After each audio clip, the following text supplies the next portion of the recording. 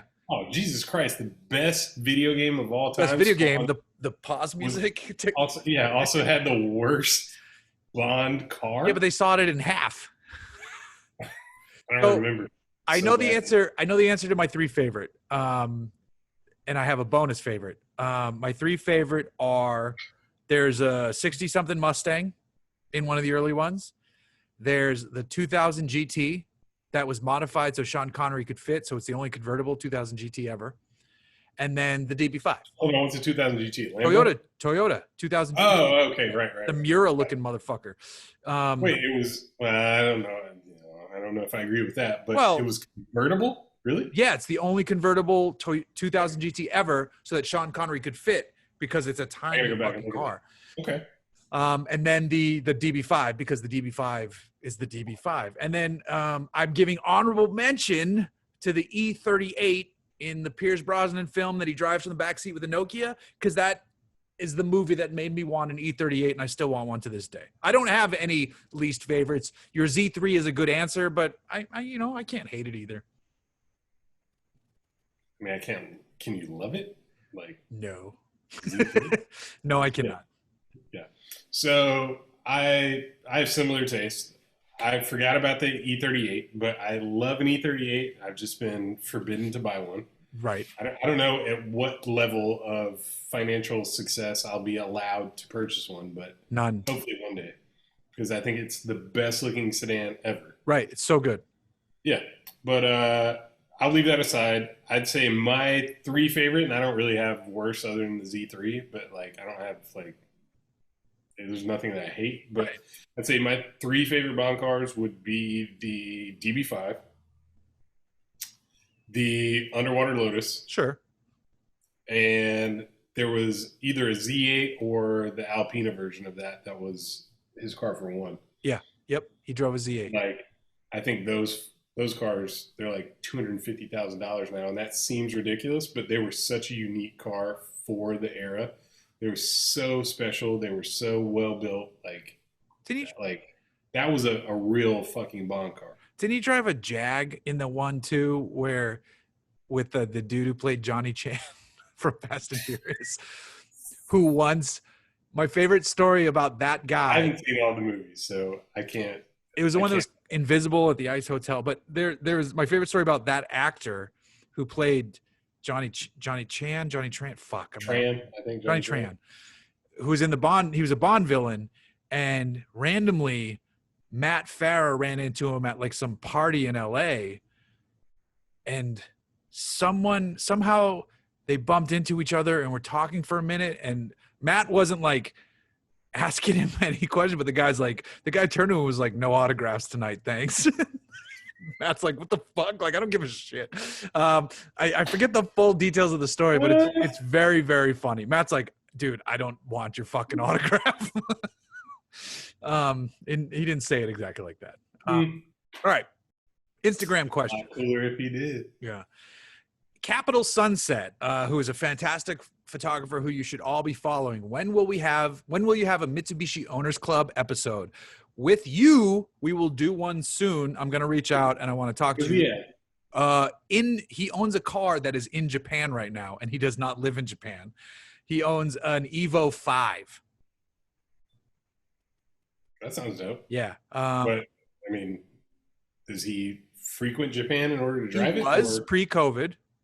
Mm-hmm. And he would like to live there someday. But he lives in DC right now.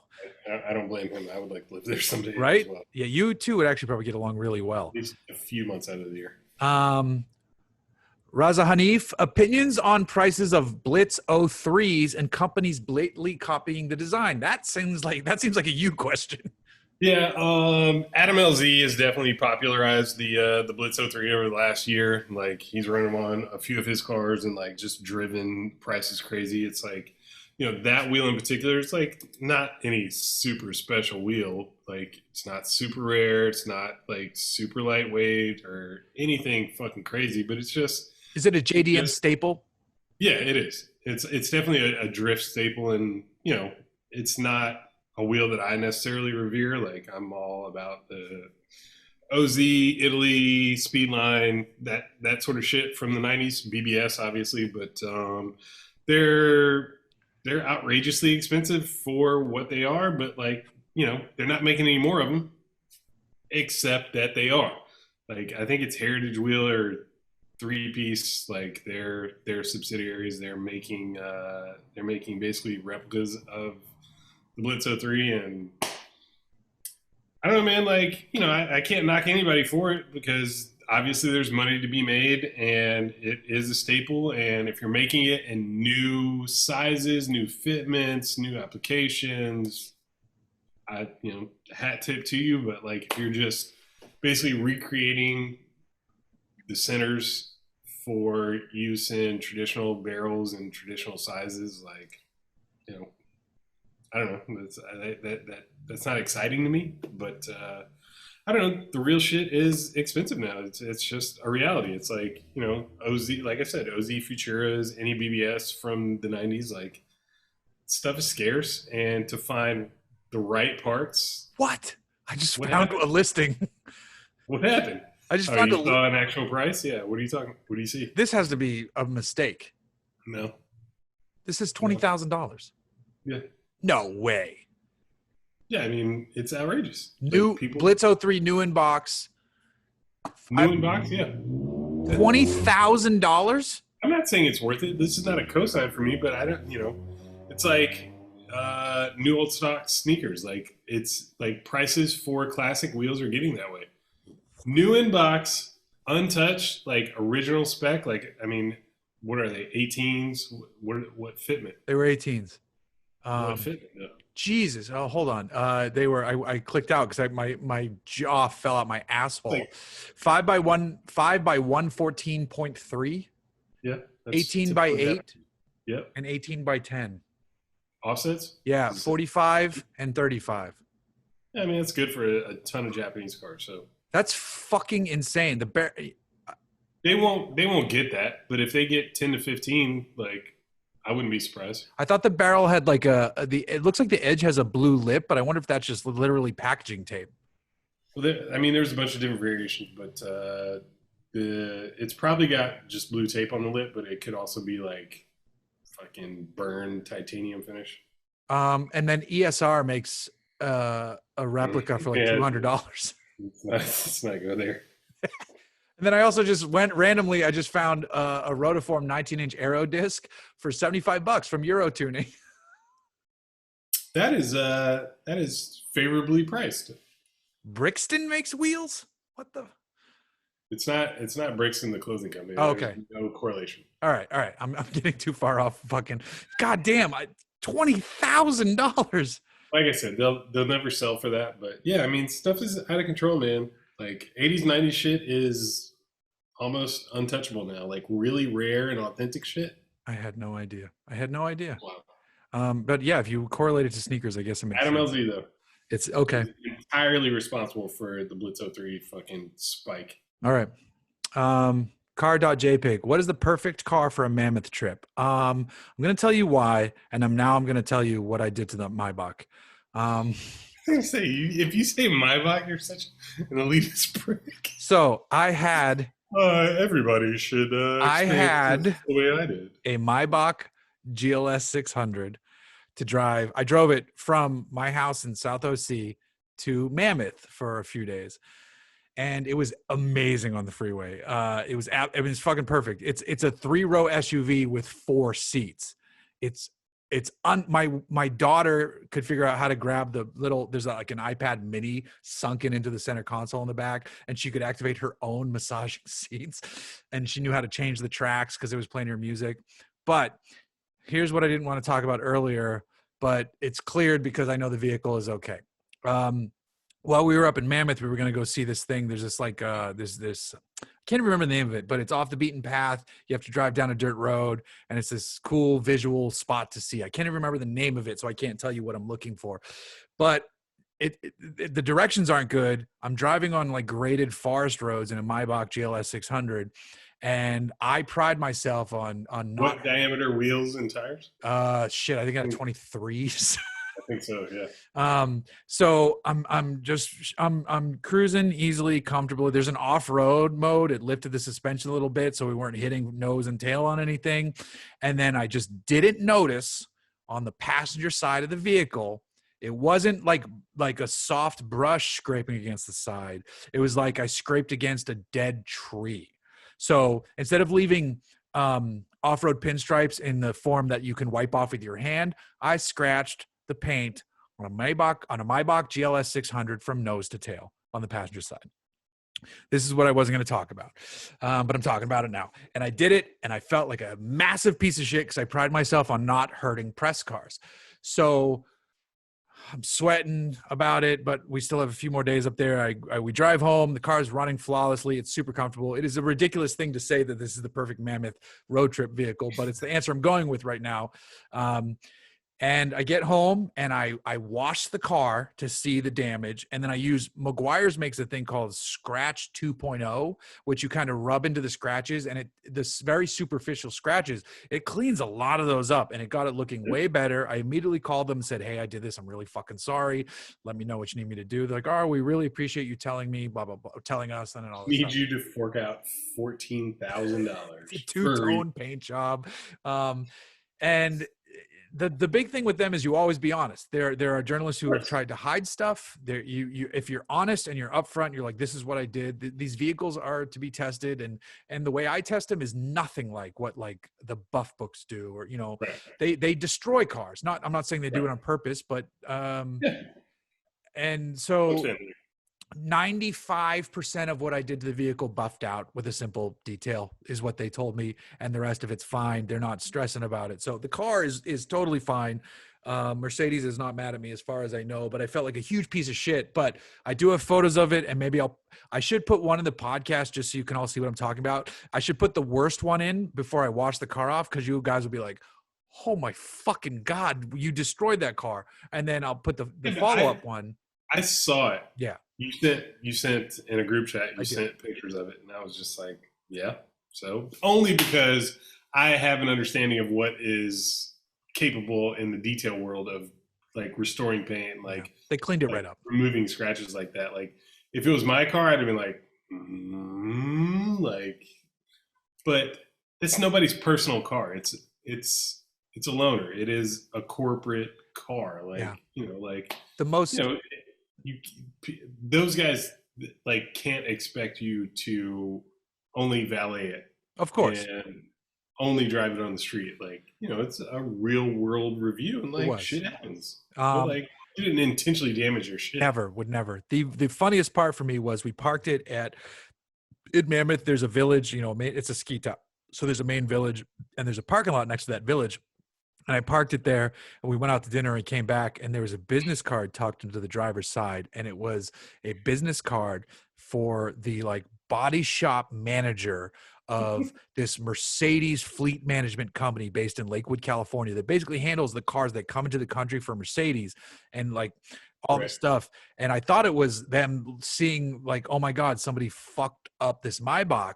And I reached out to the guy just being like, hey, here's the story, like kind of telling him like, this is crazy. I was laughing when I saw the business card. He's like, all he saw was, he said the 5506 plates. What that means is the Mercedes California distributor, so manufacturer plates, 5506 is Mercedes designation if you ever see one. Yeah. If you ever see one in camo and it says 5506, that's a Mercedes. He saw the plates. He thought it was someone he knows. So he didn't even, it was nighttime. He didn't even see the damage. And I emailed him. I'm like, yo, I'm genuinely curious. Like there's a chance you could see this car a week from now when they hand it over to you. What would the paint cost be? He's like, the paint cost for us is the same from A class to Maybach. And I was like, Right. oh, that's actually really interesting. Right. The car's fine though. I'll put pictures in the thing. Explore elements. How do you get into the anti-overland club? He's making a joke about the sweatshirt I was wearing.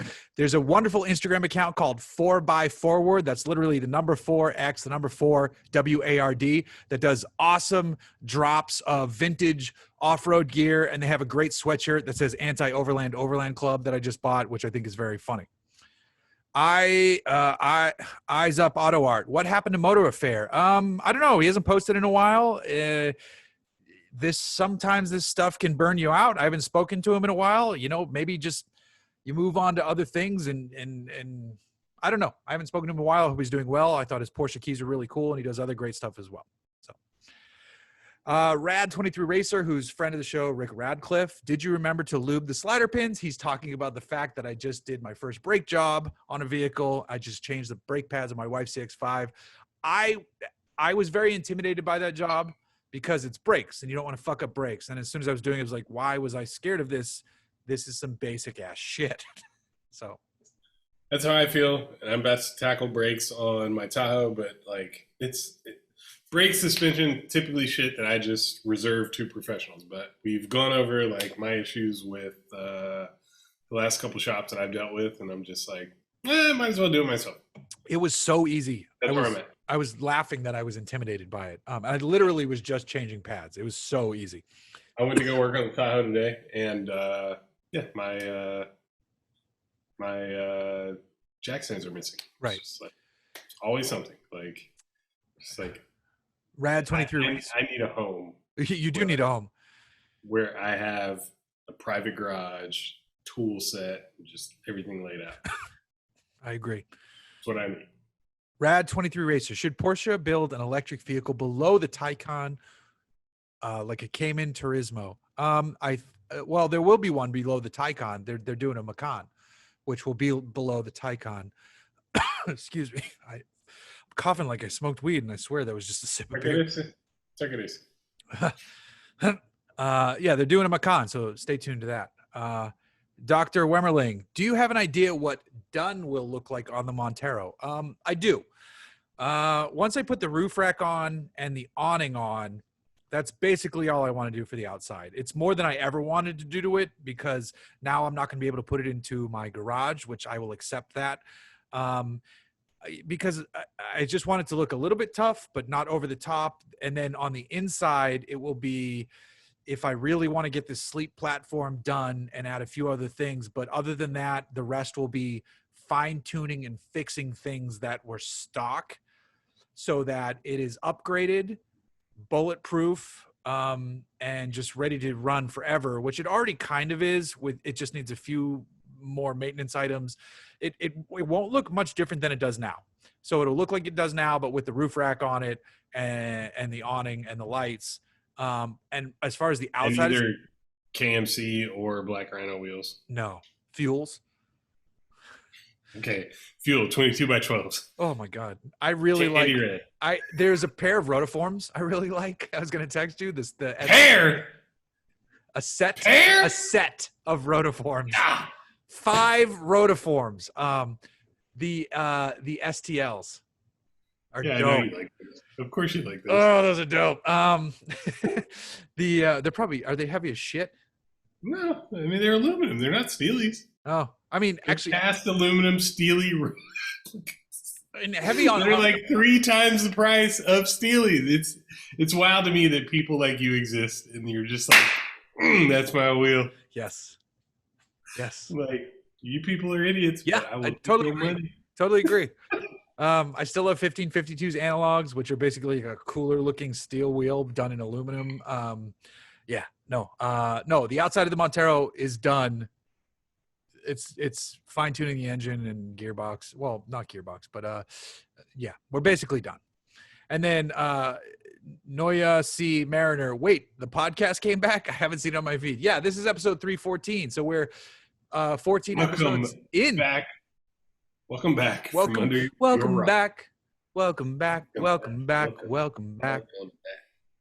So we're going to wrap this up with our goals for 2022.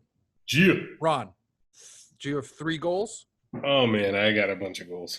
But none of them are unattainable. And, like, listing them doesn't make them any less attainable, honestly. But my number one goal, time-wise, like, timeline-wise, I should say, is to finish my Targa project, which is at the body shop, which is getting reassembled, and then it goes to. No, wait, which project? Shop.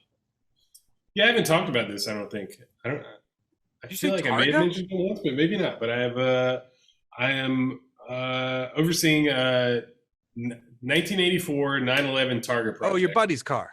It's like a resto mod. Yeah, for your friend. Yeah, it's like a friend of family or family of friend. I don't even know which order that would go in, but the car is like slightly upgraded from stock. It's like, a lot of period correct pieces. We're doing 17-inch rotiform FUC wheels, which are basically replicas of the original wheels, but just 1 inch in diameter larger. Like, it's like just so many subtle upgrades, and I really don't like,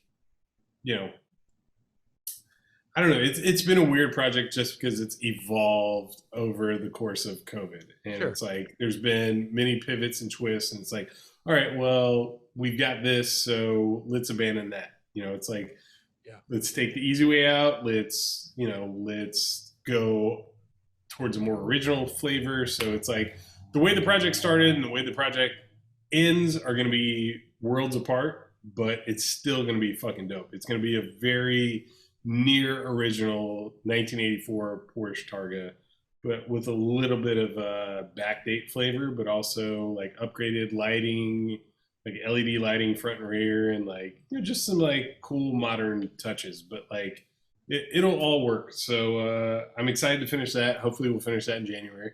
Okay. My Mustang, I want to redo completely. I want to kind of get away from the Japanese vibe and go for a more like classic period correct, like 90s flavor. Okay. I want to design my own wide body for that. And I have a coworker that like 3D prints body kits, fenders, like large panels like that. And I hope to work with him to kind of bring that to fruition. Killer Mike's Grand National has been sitting at Hoonigan for a year and a half, almost 2 years now, with the Hellcrate motor just on the side, waiting for the go-ahead. The plan is a full Art Morrison chassis with an IRS, and just get that thing as low as possible, as mean as possible, with some like 21-inch rotiform wheels and just nastiness. And that should happen in the first half first half of next year. Besides that, I want to buy a jet boat. It's like my guilty pleasure fantasy for 2022 is I want a jet boat. You need a house so you can store the jet boat. That is part of it. But I want a house just so I can keep all of my cars and my jet boat at my house. Like, buying a house is a priority. I'm not going to knock it. I like it. But the reason for buying a house is to have storage for all of my cars and my boat. Yeah, 1,000%. I like it. Cheers to your goals. Cheers to That's where I'm at. Goals. My 3 goals for 2022. I'd like to get the Montero to full Weekend Warrior camping spec. So this ties into the earlier question. Weekend Warrior camping spec, where on the outside it looks like, oh, that Montero looks a little tougher than normal. And then on the inside, if I need to spend a weekend tucked away in the woods somewhere, it's not a problem. I'll have the power. I'll have the storage. I'll have all the shit I need to sleep comfortable inside the vehicle. And I don't think that's difficult. I think that's extremely achievable. My second goal is to have the Jaguar that's behind me. If I turn down these lights, the Jaguar. We see it. If I would like to get that fully sorted, and what that means is figure out why it's drinking oil at a fucking prodigious rate. So weird. Could be crankcase, ventilation related. I don't know. I got to pull the plugs. I still haven't done that. I would like to get the 700R4 sorted. It might need a rebuild because I think the TV adjustment is fully adjusted, and I don't know. I would like it to get it so I can drive it normally just in drive instead of having to shift it, even though it's an automatic.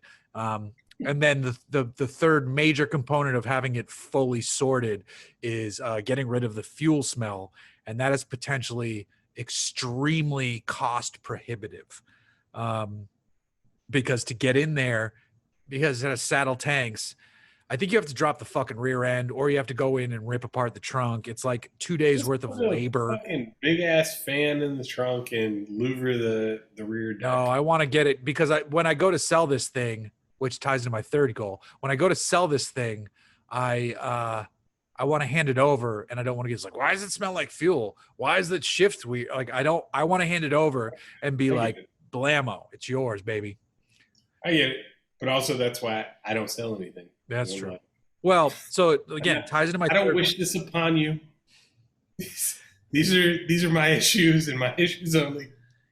I put up with them. So my third goal is probably anybody who's listened to this podcast long enough. See a V8 put into the nose of my Mercedes-Benz wagon, and then sell the Jag. This has been a goal for going on 8 years. And I think 2022 is the year. This is the car that's going to end COVID.